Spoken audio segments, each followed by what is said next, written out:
నా పర్సనల్ దృష్టిలో అంతే. ఆ డ్యూయట్లు అవి ఇవి అర్జునుడు అంటే ఆయనే నిలిచాడు, ఆయన కృష్ణుడు అంటే ఈయన నిలిచాడు, తూకింది అది.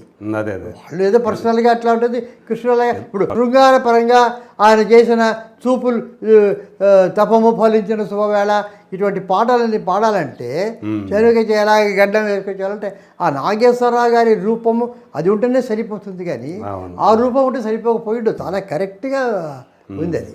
సో అంత అద్భుతంగా వాళ్ళు ఒకళ్ళు అండర్స్టాండ్ చేసుకుని వెళ్ళారు. కాంప్లిమెంట్ ఇంప్రూవ్ చేసుకుంటూ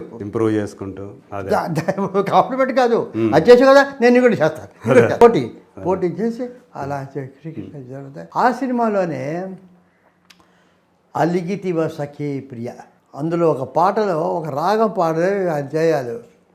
ప్రియుల సరస నుండి విరహమిడుల విధింతువా